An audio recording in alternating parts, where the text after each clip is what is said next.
Olá, vocês não estão sozinhas e hoje muito bem acompanhada. Estamos aqui com a doutora Albertina Duarte, uma personalidade para falar de sexualidade da mulher.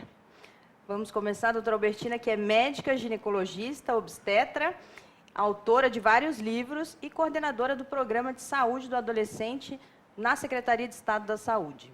Como é que está a saúde do adolescente, doutora?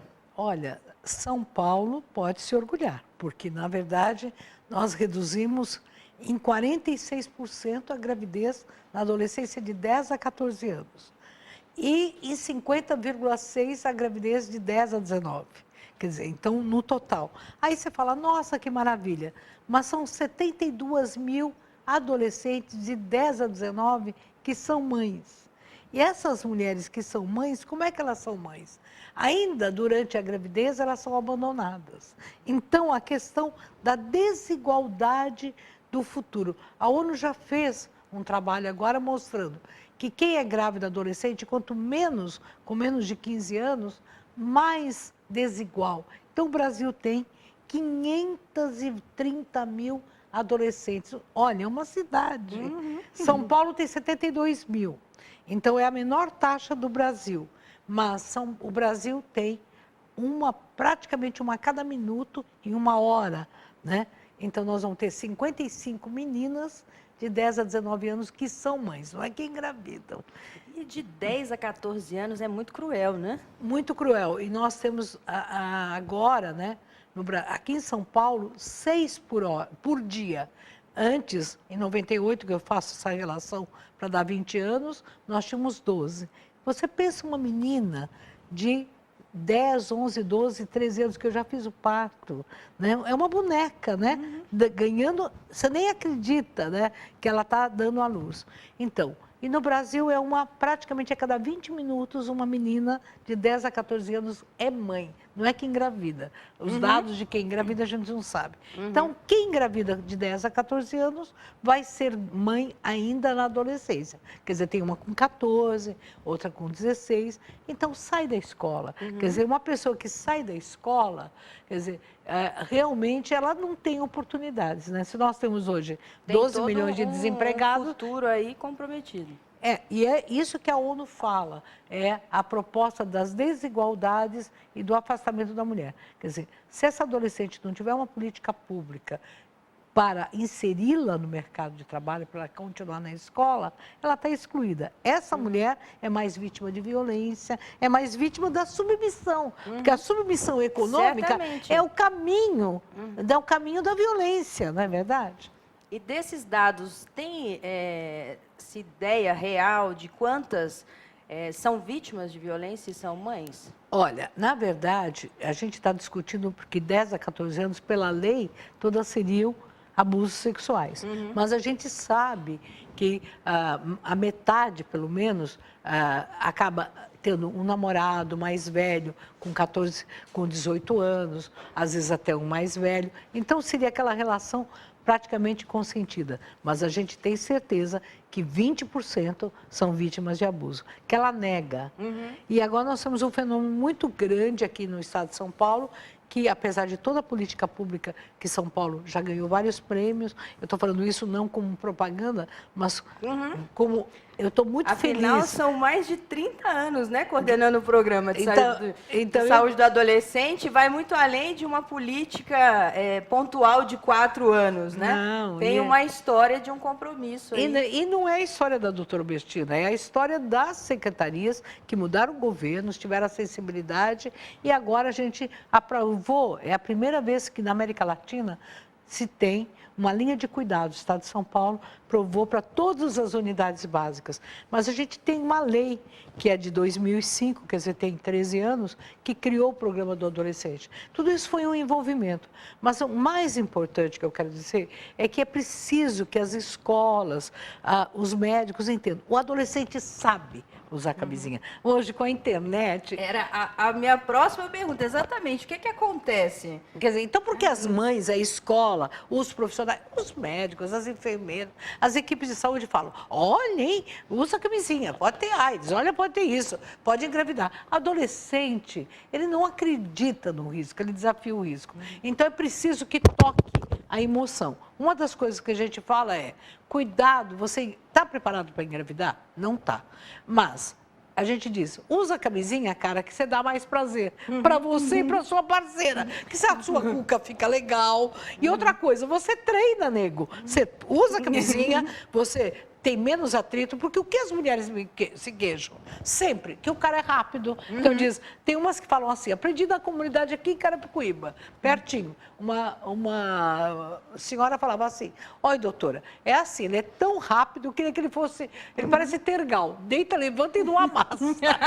Quer dizer, ele é muito rapidinho, ele é muito rapidinho. E aí, a partir daí eu digo, olha, não tem mulher fria, tem mulher mal esquentada. Então, se você quer esquentar Perfeito. Se você quer esquentar uma mulher, não pode ser rápido. Então, veja, a mulher às vezes finge para você. Então, se você começa mal desde a adolescência, porque as mães não sabem, é com 14, 15 anos que está acontecendo a primeira relação. Então, tem isso, né? A mãe está preparada para orientar e falar de maneira muito clara e muito natural sobre o sexo. Ainda tem essa resistência dessa conversa? Ela não acontece? Tem porque a mãe tem muito medo. Então, com quem o adolescente fala? Com outro adolescente. Ou então com um profissional que ele tem empatia, que ele tem isso. Na escola é importante.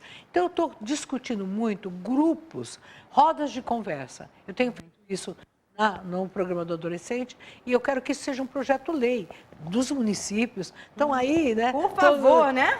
Os deputados, os vereadores, roda de conversa. Porque na roda de conversa, um diz assim, por que os adolescentes não usam camisinha? O outro fala, porque incomoda. E o outro, o meu, o que incomoda? Então, o profissional pode dizer, por exemplo, antigamente se falava, porque estoura. Eu cheguei a usar uma camisinha por um monte de líquido, 2 litros, fala, não estoura. Então, por quê? Você não sabe colocar. Então, veja, usa preservativo que dá mais prazer. Isso é mais importante porque mulher com mais de 35 anos, com um único parceiro, está sendo vítima de AIDS. Então, o que está acontecendo? Aumentou muito, né, nessa Aumentou faixa etária. nessa faixa. Por quê? Porque a mulher está tão submissa que ela fala, ai, se eu pedir preservativo, ele vai achar ruim. Então, o preservativo hoje, diante do quadro de AIDS, de clamídia, da volta da gonorreia e do HPV, o preservativo é que nem você beijar de dente escovado. Ninguém beija com bafo. Então, o bafo é o sem camisinha. Quer dizer, isso que eu acho que tem que ser agora. Tirar esse mito, né? E a camisinha feminina? Tem evoluído? Olha, eu adoro a camisinha feminina. Ela é um pouco assustadora, né? Ela é um pouco assustadora. Eu acho que os designs, seu filho vai fazer design, se cabe a ele. Os designs de moda. Melhorar. Eu até proponho que faça uma camisinha feminina personalizada. Já falei isso com o tamanho, com o time. Eu sou corintiana, eu sou palmeirense. É ótimo. O nome do... Tá aí a sugestão, já propus. Deu certo. Aí, veja, a ideia é, a menina sai de casa com preservativo. Por que ela é um pouco assustadora? Mas hoje tem uma nova tendência. Muitas meninas estão usando o copinho, aquele copinho para não menstruar. Quer dizer, então o absorvente interno está sendo substituído pelo aquele copinho que é ecológico. Então, usar preservativo, você sai de casa com ele e, se tiver relação, pronto, não tem problema nenhum. Você pode ficar 8 horas com preservativo. E é uma relação de troca. Você não usa a sua camisinha? Eu visto a minha camisa. Eu decido. Se você não usa a sua, eu uso a minha. Então, é um empoderamento. Que, de repente, o cara fica atrapalhado. Não, pode deixar que eu uso. Quer dizer, então, hoje, a relação... E outra coisa, a camisinha feminina precisa ser mais divulgada. Ela ainda não é tão estética, mas, veja, colocando lá dentro, fica bonitinho, fica apertadinho, fica tudo bem. Não vai incomodar, vai dar certo. É porque um sexo seguro é sempre mais gostoso, né? A cabeça fica melhor, porque essa ideia... Porque, veja, se você se prepara... Veja, as pessoas beijam com piercing. Todo mundo se prepara, vai na festa, arruma o cabelo, usa aqueles penteados. Né? Se prepara o passo da dança. Por que o passo da dança da vida? Sabe, a atividade sexual é uma dança da vida, né? E tem que ser encarado com naturalidade. Claro. Agora, aproveitando, falando disso tudo, quais são as fases do libido da mulher? Então. Isso é uma dúvida que todo mundo tem. Está diminuindo, é natural ou está aumentando? Isso também... Olha, é muito importante o seguinte. A mulher é como um fogão a lenha. e o homem é o micro-ondas. Então, o outro está ali pondo a mão na cabeça. E tem homem que faz questão de ser um micro-ondas sempre. Quer dizer, daquele na mais alta potência, que é para ele esquentar bem rápido e acabou. O homem não esquentou e acabou, né? Agora, a mulher, ela precisa, primeiro, o fundamental da mulher é esse olhar. Então, ela precisa desse aquecimento, de se sentir, ela precisa se sentir desejada. E é por isso também, tem uma conversa sua que eu já assisti, muito boa, que fala, inclusive, da relação de traição, né? Que a mulher, inclusive, carrega essa culpa porque acha que foi ineficiente, por exemplo, na cama. Mas não dá para você passar o dia inteiro, um homem que não te liga, que não quer saber enfim, de como foi o seu dia e tudo mais, e chegar à noite, né? Você vai para a cama com ele como se nada tivesse acontecido. A mulher precisa disso, né? Eu acho que é isso que eu queria repensar. Quando eu falo, todo mundo fala do ponto G. O ponto G está na cabeça, está no ouvido. Eu sou ginecologista, essa história dizendo que o ponto G está 1 centímetro da entrada da vagina e meio centímetro de profundidade, claro, aquela região é super sensível, porém, como a glande do homem é sensível, mas o ponto G está dentro. Então, se a mulher não se sente desejada, amada, querida, ela, na hora que ela tem relação, volta tudo na cabeça. Quem está me ouvindo sabe. Ela foi traída, então, ele fez isso tudo com a outra. Ou então, ele não me bem tratou, ele não olhou para o meu cabelo. Tem homem que não consegue olhar para ela. Ela acabou de se arrumar. Ou o cara está fedido, nem tomou banho. Né? Então, aí, pronto, acabou. Bebeu o cheiro de álcool saindo por baixo do braço, como se fosse um suor, péssimo. Mas, fundamentalmente, é aquela mulher que precisa ser desejada. Então, que é preciso, em algum momento, ela sentir que ela é importante. Então, ela precisa sexo para a mulher ainda está muito relacionado ao carinho, né? Ao carinho. Então, é o tamanho do carinho. Mas o homem é educado para ter o tamanho do pênis. E o carinho da mulher é maior do que o tamanho do pênis. Quer dizer, o tamanho do carinho é fundamental. A segunda fase é a excitação. Então, ela é desejada, é o toque. Então, ela precisa ser tocada antes da penetração. Então, quando chega a penetração, ela já tem que estar preparada. Primeiro, a mulher não lubrifica se ele vai direto ao ponto. Muito diferente do homem, que já chega com excitação. Ele já está excitado. Então, vai rapidinho. Agora, muitos homens são impotentes também por se cobrarem da excitação direta. Quer dizer, um tratamento da impotência masculina é o homem fazer toque, fazer carinho, para esperar o time. Quer dizer, quando eu falo com os adolescentes, eu pergunto, quanto que demora uma relação? Aí eles falam, 2 minutos. 1 minuto. E as meninas, meia hora. Aí eles falam, ô louco? Quer dizer, é uma diferença total.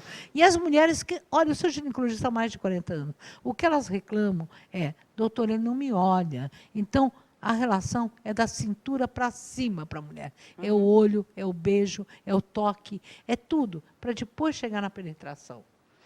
E as mulheres mais jovens têm a libido maior? Os hormônios estão mais agitados? Depois, como é que acontece essa transformação? Eu diria assim, que a mulher com mais de 40 anos, e na menopausa, ela começa a ser mais exigente, sem dúvida. Quer dizer, lógico, no primeiro momento, na adolescência, tem hormônios, tem a curiosidade, tem a descoberta. Né? Mas depois dos 30 anos, ela fala, não basta chegar ali, do atleta aqui, precisa de me dar mais afeto e mais carinho. Então, ela fica mais exigente. Mas, com 50 anos, a testosterona cai. Eu não dizia isso, estou dizendo agora, até não dizia isso por estratégia. Porque eu falava, então, a vagina da mulher fica menos lubrificada. Ela fica mais apertadinha. Então, ela pode tirar vantagem disso. Exato. Quer dizer, se ela ela tem o lado ruim, mas tem o lado bom. É bom, então ela pode ficar mais excitada. Agora, se a mulher está com muitos sintomas da menopausa, uma das questões pode ser a lubrificação e a queda da testosterona. Então, ela pode ter queda de interesse. Agora, a reposição hormonal, ela é importante, mas sendo orientada. E o mais importante é que, tão importante quanto o problema hormonal, é o problema das mágoas, da falta de interesse. Porque muitas mulheres falam, olha, eu fazia uma reposição hormonal comigo e não adiantava. Ai, doutora, não adianta, eu continuo a mesma. Aí, de repente, ela arrumava um parceiro. Ô, doutora, o seu remédio está precisando de efeito agora. Não sou eu, é o parceiro novo, parceiro que te beija, que te abraça. Quer dizer, olha, os homens não conseguem entender que, às vezes, um WhatsApp, que agora está na moda, um Face, estou pensando em você, estou chegando aí, quero você Isso do é meu... ótimo, todo mundo quer se sentir amado, né? E desejado. E Claro, hoje a gente tem é o tanta desejo ferramenta é pra fundamental. fazer isso. Não- E às não- vezes cai na rotina e perde, né? Esse cuidado um com o outro, fica aquele casal morno, né? É a questão de regar uma planta mesmo, né? Eu disse assim num livro, o que as mulheres não dizem aos homens. Primeiro, elas não dizem que elas não estão tendo relação, elas mentem. Nós somos de uma geração, quer dizer, eu podia ser sua mãe, mas a geração minha foram de mulheres que mentiram muito. As nossas avós, mais ainda. Então, elas mentiram. Os homens também foram acostumados. E eles iam, agora não, mas iam antigamente numa zona de prostituição. Então, elas gritavam, eles achavam que era... O gritinho era fundamental. Então, veja, a mulher mentiu durante muito tempo que tinha prazer para não perder o marido, para ele acabar mais rápido, para tudo. Então, porque ela tinha vergonha. Porque mulher fria era um pecado, era a culpa dela. E aí elas descobriram hoje que ela não é culpada pela frigidez, a relação é a dois. Como eu volto a falar, não tem mulher fria, tem mal esquentada. E não é um pênis que esquenta uma mulher, é um conjunto de afetos. Mulher que apanhou, que foi maltratada, que ele não viu, que não cuidou, ela tem que fingir mesmo. E o grande problema, tem que fingir que eu digo, se ela quiser, porque ele não percebe. Como é que um homem não percebe que ela não está tendo relação? Exatamente, né? Uma relação Uma falta de prazerosa. sensibilidade, né? Total, porque não foi educado. É, porque havia uma crença também que a mulher tem que dar prazer ao homem, não sentir prazer. Né? Então, ela ia para uma relação preparada para isso. Dar prazer, ponto. Era pecado, né?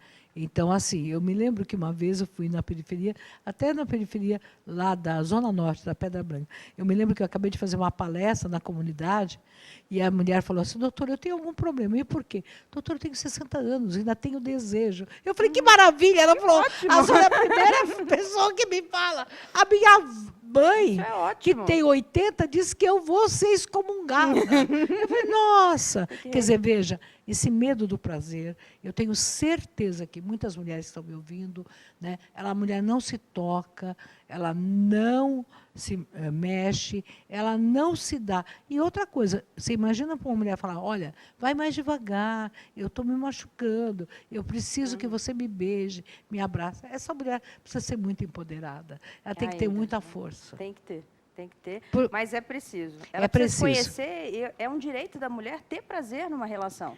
Acho que ela precisa perceber isso e exigir isso do seu parceiro. Não, eu acho que uma das grandes, sabe, Suzana, uma das grandes dominações que eu acho da mulher é ela ter que ter uma relação sexual, que é a coisa mais íntima. O que é mais íntimo do que ter uma penetração, uma relação sexual? Não tem mais nada tão Não íntimo. tem, né? Nada, nada. E essa mulher, ela não sente nada. Quer dizer, como é que uma mulher beija alguém e não sente nada? É um Eu, para mim, acho, eu como ginecologista, eu falo, nossa, a única vez que a mulher deve ser tocada e não sentir é no ginecologista, porque o resto de uma penetração Que é deve para ser ser tocado sem emoção. toda vez O tem que ser com restante é emoção. preciso com emoção. Então, eu acho que essa forma de conversar sobre a relação, de poder dançar, de poder... Até a mulher mais velha falar, olha, vamos usar preservativo, que me lubrifica mais, é melhor para mim. Não só por causa das doenças, né? Uma mulher, por exemplo, de 60 anos, usando uma camisinha lubrificada, é melhor para ela. Então, ela saber o que está acontecendo, pode ser até um fetiche, ela colocar a camisinha, ele colocar a camisinha nela e tudo. E eu acho que realmente os casais, quantas mulheres, elas não contam. Então, às vezes chega uma mulher com 70 anos e fala, como é que está a sua vida? Ih, doutora, faz mais de 15 anos que ele nem me toca. Quer dizer, por quê? Porque ele é diabético, ele é hipertenso. E o beijo, e o abraço, e o toque. Quer dizer, sabe, a penetração é um fato. E o resto? Quer dizer, não me toca, não dança, não olha. Ele sempre foi assim. Depois que a gente casou, ele vai direto ao ponto. Direto ao ponto? Que ponto? E tem isso também, né? a mulher correr do marido. É bastante comum. Nossa. Né? Depois que casa, né? E aí tem sempre essa comparação. Dorme, Mas antes desgraça. era assim, era tão bom, né? Animada e tudo. Aí casou, parece que também tem um relógio na cabeça da mulher, né? É como se fosse uma corrida. Cheguei lá, né? Então casei, agora pronto, já é meu, vou relaxar. Vê televisão e dorme, desgraçado, porque assim, você não fica comigo, né? Quer dizer, quantas mulheres falam, eu adoro que ele durma no sofá porque assim não me procura. Então, eu acho que eu sempre digo, a traição magoa muito, mas a grande dificuldade é de ver o espaço vazio que uma relação deixa, dá espaço para a traição, para agressão, para dificuldade. Quer dizer, uma relação ela é feita de preenchimentos. Então, por mais que a mulher fique muito triste, às vezes ela foi traída porque deixou um espaço nessa relação. Não de culpa dela, na própria relação. É que às vezes ela foi mãe e ela esqueceu, ficou muito envolvida com o bebê. Então, essa conversa, porque para a mulher é importante e para o homem também é importante. A mulher geralmente fala mais, então é mais fácil que ela estimule essa conversa, né? De ajustar essa relação que muitas vezes está fria ou que está morna, ela pode fazer isso. Agora, existe medicamento para levantar um pouco? Existe. Para animar a mulherada? Existe. Olha, veja bem. Para animar e para diminuir também, doutor, porque às vezes é preciso diminuir, vamos olha, saber. Olha, da minha vida, eu tive nem 5% que diminuiu. Eu tenho alguns pacientes que falam, doutora, o que a senhora fez comigo? Agora estou toda piscando, parece que eu sou um pisca-pisca, estou toda ótima. Né? Veja, acontece assim, uma mulher que tem disfunção hormonal, por exemplo, a pele está muito cheia de espinha. Não estou dizendo que todo mundo que tem espinha tem problema. Mas, às vezes, a menstruação está errada, menstrua 2 vezes por mês, atrasa muito. Então, ela tem uma disfunção hormonal. Então, essa disfunção hormonal, ela prejudica, sim, o metabolismo da testosterona e dos hormônios. Por exemplo, uma criança com 8, 7 anos não tem libido, né? A adolescência que começa. Então, os hormônios, né, eles têm... olha, para ninguém me entender, ela tem curiosidade, mas uma criança de 7, 8 anos, claro, tudo tem exceções, ela não tem desejos. Veja, então é na adolescência que esse desejo está maior, porque os hormônios estão começando a ter mais equilíbrios. Bem, então, na gravidez, os hormônios estão em alteração, então eu diria que 70% das mulheres na gravidez cai o desejo. Por quê? A progesterona está muito alta, a prolactina está muito alta. Logo depois da gravidez, na lactação, quando ela está amamentando, também o desejo cai. Não é só porque é sobrecarga, existe uma questão hormonal mesmo. Então, veja, ajustar a questão hormonal. Às vezes a mulher está com falta de cálcio, às vezes ela está com falta de ferro. Cabelo, todo mundo me presta atenção. Quem está com o cabelo muito caindo, tudo, eu não sei o que eu faço. Pode ser que esteja com falta de ferro. Então, o ferro, né, anemia, né, então a imunidade baixa, tudo isso, quer dizer, a saúde, a mulher não é uma atleta, mas os atletas para o desempenho precisam estar bem. E as mulheres, a atividade sexual é um atletismo de vida. Então, ela precisa estar bem. Bem, agora, quando então ela tem disfunção hormonal na menopausa, quando ela tem todos os sintomas da menopausa, a gente pode corrigir. Corrigir sabendo o que está acontecendo.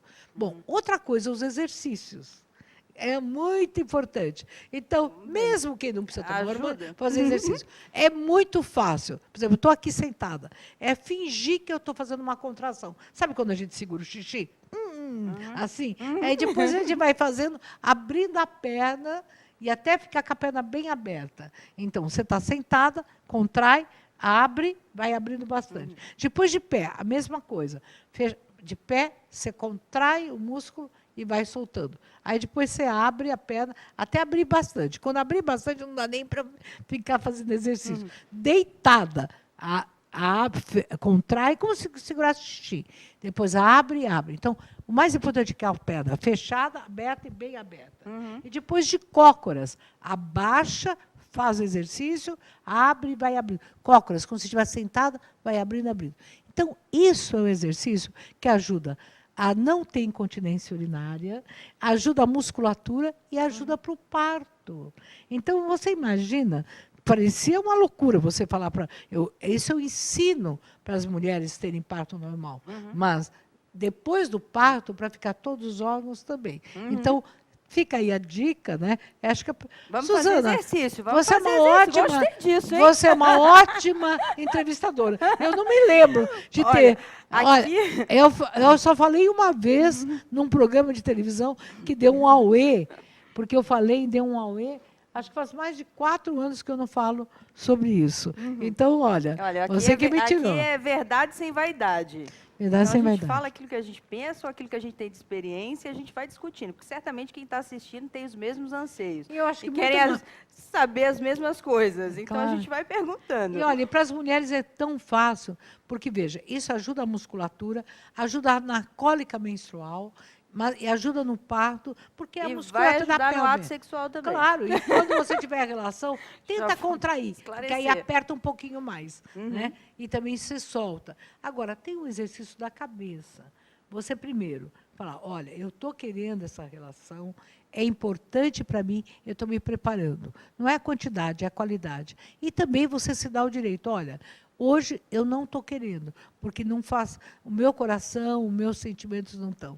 Quer dizer, e você não tem relação, da mesma forma que muitas vezes você fala, não estou em relação porque eu estou menstruada. Bom, todo mundo pode ter relação menstruada, mas você não quer, eu acho que é um direito seu não querer. Então, você está irritada, também é um direito seu. Certamente. Então, agora, aproveitando, falando de menstruação. Menstruar ou não menstruar? É uma escolha da mulher? Isso tem consequências? Como é que é isso? Olha, Suzana, isso foi uma moda muito grande.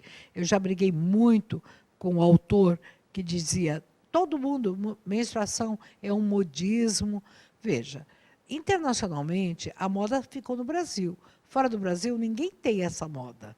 Então, num congresso em 91, em Singapura, eu me lembro que quando um profissional brasileiro soltou essa ideia, ninguém deve menstruar, porque é moderno, a comunidade internacional saiu da sala. Quer dizer, então, veja, a menstruação, parar de menstruar é um tratamento. Por exemplo, você tem endometriose, dói muito para menstruar. Então, 10% das mulheres têm endometriose. Então, você pode usar. Algumas mulheres falam, psicologicamente, eu não quero me ver menstruada. Quer dizer, é uma coisa tão forte para mim. Veja, então, eu vou ter um tempo. Agora, veja bem, você tomar a vida inteira, se você decidir, hoje eu já defendo muito esse direito, sempre defendi, mas defendo mais. Eu não quero menstruar porque eu me sinto todo atrapalhado, mas você tem que se cuidar, você tem que fazer dosagens hormonais. O que não pode eu vou emendando uma pílula na outra, eu vou fazer isso, vou colocar um implante, sem nenhum controle. Porque é como se você tivesse uma menopausa precoce. Você suspende. Então, a menstruação é um ato de reconhecimento. Se eu menstruar mais, eu sei que alguma coisa aconteceu comigo. Se eu menstruo com dor, eu sei tudo. Você tem o direito, sim, porque hoje tem ultrassom, tem vários mecanismos, tem dosagens hormonais. Então, você pode saber como é que você está. O que você não pode é dizer, eu não menstruo mais, fim e acabou. Durante 10 anos, isso não. Isso compromete a saúde da mulher, interromper essa menstruação por tanto tempo? As pesquisas ainda não, você não tem pesquisas ainda. Tem. Não tem pesquisa. Foi a minha briga com o autor dessa teoria, eu falei, eu quero saber daqui a 10 anos o que está acontecendo. Eu sei que quem tem endometriose e toma 5 anos de tratamento, melhora. Eu sei que quem tem cisto de ovário, o cisto é benigno, usa anticoncepcional, melhora o cisto. Mas o que eu não sei é quem não está com nenhum problema. Hoje as pílulas são de baixa dosagem, diferente de 20 anos atrás. Veja, essa proposta foi há 30 anos atrás, onde ainda não se tinha. Hoje as pílulas são de muita baixa dosagem. Então, o que era uma pílula que vale 6 vezes mais, então a gente pode usar 3 anos e tudo. Mas não dá para ficar 10 anos sem controle. Entendi. Agora, muito tempo tomando anticoncepcional. Então, as mulheres hoje que iniciam a vida sexual aí, vamos dizer, por volta de 18 anos, vamos imaginar assim, e que tomam durante 20 anos, 30 anos, isso diminui a fertilidade da mulher? Veja, o que a gente tinha feito antigamente, há 30 anos atrás, as pílulas eram de mais alta dosagem, tomava 1 ano e parava 2 meses. Hoje, com a ração de baixa dosagem, você pode tomar 6 anos e parar 2 meses. Mas, em algum momento, precisa parar. Precisa parar para ter uma avaliação. Bem, todas as pesquisas estão mostrando que a mulher que toma a pílula, ela tem o seu retorno rapidamente, porque elas são de baixa dosagem. Da mesma forma que tira o DIU, volta e tudo. Mas, aquilo que eu digo, é muito importante você perceber se, tomando anticoncepcional durante muitos anos, esse que menstrua, então, minha menstruação já está muito pequena, já está diminuída. Tenho várias pacientes, doutora, estou menstruando há 5 anos, 7 anos, agora minha menstruação está bem pequenininha. Eu falei, então vamos parar 1 mês, avaliar, ver como é que você está e tudo. Porque ninguém morre parando 1 mês, usar preservativo, até para ver como é que você está. Perfeito. Né? E depois dos 40, doutora, a gente falando aí de contracepção, dá para engravidar? Olha... Vamos acalmar a mulherada que está em casa, que vamos. ainda não encontrou o pai dos seus filhos aí, ainda há tempo. Bem, eu fico muito feliz porque a minha clínica, ela é de mulheres com mais de 40 anos, que basicamente hoje eu atendo todas as mulheres, mas atendo mulheres com mais de 40 anos que tiveram o primeiro filho. Essa é a personalidade, inclusive, deste tema, né? É uma referência muito grande e conheço até pessoas que fizeram o meu consultório, ele está... todos os quadros do meu consultório, todos os enfeites, são de mulheres com mais de 45 que tiveram o primeiro filho. Então, eu adoro fazer parto. Eu falei isso num programa de televisão e causou bem polêmica. Aí eu disse assim, eu prefiro fazer o parto de uma mulher com 50 anos, com 46, do que com uma de 12, 13, que eu já fiz. Eu já fiz parto de uma mulher de 10 anos e já fiz uma com parto de 51 anos. Veja, atenção, é importantíssimo entender que a gravidez no Brasil aumentou 50% o número de partos de mulheres com mais de 35 anos. De 35 a 40, isso saiu na Folha agora, 67, e cresceu. E de mais de 40, 37. Então, tudo conjunto dá 50%. Então, a mulher foi para o mercado de trabalho, ela trabalhou, então ela não pode ser, de repente, você foi estudar, você foi trabalhar, você foi isso, agora você não vai ser mãe. Então, as mulheres estão adiando a maternidade. É importante que, se ela adiou, ela tenha que fazer, aos 35 anos, ela tem que fazer uma avaliação. Ver como estão os seus hormônios, ver como é que está. Hoje, a mulher de 40 parece de 30, mas ela tem que não estar obesa, ela tem que estar bem nutrida. A vitamina D, que hoje está muito associada com a questão de infertilidade. Com certeza, é mais fácil ser mãe de 30 a 35 do que de 35 a 40. Quer dizer, é mais fácil. Então, ela precisa. Existem exames que podem avaliar. Ela tem que estar bem hormonalmente. Até, se ela tiver recurso, ela pode fazer alguns outros testes. Então, o que precisa é saber o que está acontecendo. Mesmo a ideia de congelar óvulos, quer dizer, vou congelar e acabou. Às vezes é fictício, porque é caro, não é tão disponível, nós estamos numa rádio, numa TV comunitária. Mas o mais importante, se você quer chegar aos 37 anos e ter filhos, primeiro, exercícios, alimentação adequada, controle da sua menstruação e tenha uma pausa nos anticoncepcionais. A sua frequência vai diminuir. Mas, veja, se uma mulher, tendo relações, ela consegue, com menos de 35, menstruar e engravidar no primeiro ano, uma mulher com 36 anos gasta mais tempo. Mas dá para a gente controlar a ovulação, o ciclo e tudo, estimular. Eu acho que existe uma indústria do medo dessa mulher. Eu não vou conseguir, vou ter que ir para a fertilização. Exatamente. Né? Existe uma indústria do medo e a mulher hoje fica muito ansiosa, porque em determinado momento que ela alcança na carreira aquilo que ela gostaria, que é uma posição boa no trabalho, enfim, ela começa a se preocupar com a vida pessoal. E muitas vezes é uma angústia. Não, todo dia, assim, a minha vida é muito complicada. Então, se vamos pensar uma quarta-feira, essa hoje, né? Então, à tarde, que hoje o HC não tem, mas à tarde, doutora, eu não quero engravidar, eu tenho 13, 15, 16 anos. E no outro dia, doutora, eu estou com 36 anos, 37, estou com medo de engravidar. Quer dizer, agora... Eu preciso encontrar alguém agora, preciso encontrar alguém. Então, quero veja, ser mãe. E assim, eu já tive paciente minha que assustava o namorado, porque a primeira coisa era, sem querer falar que ela quer ficar grávida. Né? Então, Eu acho que é uma possibilidade, ela precisa conhecer o seu ciclo.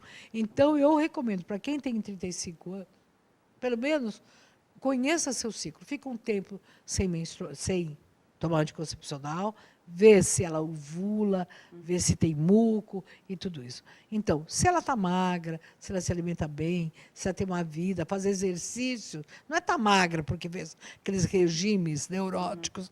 Não, se alimenta bem. Fundamentalmente, se alimenta bem. Para quem não sabe, o azeite extra virgem, né? Essa virgem, uma colherinha de chá todo dia na salada ajuda muito. Já está a Espanha fez essa pesquisa, a Espanha que é uma expert em fertilidade. Outra coisa importante, a vitamina D é preciso tomar e a vitamina E. A vitamina E é a vitamina contra a esterilidade. Então, como nós não temos tantos grãos, que é o grão de bico que tem mais vitamina E, mas o trigo tem vitamina E. Agora, farinha, doce, refrigerante, cerveja em excesso, bebida, ajudam para chuchu não ser mãe. Que ótimo. A gente chegou ao final, infelizmente, porque conversar com a doutora Albertina é sempre maravilhoso e a gente tem tanta dúvida, a vontade de ficar aqui por muito tempo. Então, eu peço que vocês enviem as suas dúvidas, nós vamos encaminhar para a doutora, ela também vai deixar o contato aqui, vai aparecer aqui no vídeo. E agradecer muito. E assim, dizer para que as mulheres se conheçam, né? Sejam felizes. Acho que a nossa proposta aqui é que as mulheres sejam felizes. Eu tenho um WhatsApp, né? E agora tenho, não tinha, este ano que eu tenho. Vamos lá. Como é que é meu WhatsApp? Que eu não sei, doutora Albertina, né? Doutora Albertina. Mas nós vamos colocar o isso. WhatsApp, o Instagram. O Instagram. E agora, assim, eu gostaria muito de estar voltando, Suzana. Vocês mandarem, adoro fazer adoro fazer as perguntas. Porque uma coisa, eu estou respondendo para vocês, aquelas que me perguntam e que a Suzana fala. Mas tem tanta pergunta, não tem pergunta feia, tem resposta que a gente não fala. Uma coisa que eu acho assim, a gente precisa pensar a dor para ter relação, se é normal ou não. E, às vezes, a dificuldade de ter relação, a questão do vaginismo e da vulvodínia, quer dizer, dor não é normal. E o medo que a mulher tem de dizer, está acontecendo alguma coisa e não conta. Olha, você procura um profissional. Se você tiver medo de falar o que você sente e a profissional não ouvir, você vai para outro. Porque você não pode ter medo. O silêncio é o pacto que estimula qualquer tipo de violência. Certamente. Bom, agradecer muito e a senhora se compromete a retornar, então, no nosso programa. Desde que você peça todas as perguntas para essas meninas. Agora, eu vou pedir. Mandem as perguntas, porque nós vamos responder aqui, então, no próximo programa. Olha, agora eu vou falar. Ela disse de mim, mas a Suzana é uma graça. Porque a entrevistadora, ela deixa a gente à vontade ou não. Porque não é assim, né? Isso é igual parceria, né? Você dança conforme a música. Exatamente. E é muito bom dançar aqui na entrevista com a Suzana. Que bom ver esse elogio, doutora, de você. E, na verdade, a proposta é essa, é muito à vontade, é o que as mulheres pensam, é esse bate-papo feliz daquelas que te encontram na vida, né? E que possam assistir, ter a sua dica, isso é maravilhoso, porque você realmente tem essa sensibilidade de mulher que vai além de ser uma médica, além de ser uma ginecologista. E eu não falei, mas assim, com 40... A mulher, ela tem que ser independente economicamente. Mulher que é dependente economicamente. Então, não é só a gravidez da adolescência. Se ela é grávida adolescente e dependente, e que a família não ajuda a ficar independente, que ela não volta para o mercado, ela fica dependente. A mulher com 35 anos, ela é independente. Então, é uma delícia fazer o pré-natal dela. Porque ela fala, com o companheiro ou não, estou aqui. Exatamente. O filho é meu. Né? Tem mais até e até no prazer também. Né? Toda vez que se você se acha mal amada, não tem nem dinheiro para comprar um perfume para você, e que o cara fica cobrando, na hora da relação você é submissa. Né? Então a gente está a favor da independência. Sozinha, não sozinha. Nunca mais. E acompanhada também. Tá? Exatamente. Se cuidem mais, se amem, né? Se amem. Quando você se ama, você ama. Faz um sorriso para você. Faz um toque no seu rosto. Eu penso assim, todo dia eu saio, eu imagino exatamente Sorri isso. para você. Eu sou muito feliz. Aliás, e você, ela é um sorriso todo. Né? Então, sejam felizes, porque vocês não estão mais sozinhas, estão comigo, estão com a doutora Albertina, estão com todas nós mulheres. Um grande beijo e até o próximo programa. E nós vamos cobrar as perguntas de vocês para serem respondidas aqui.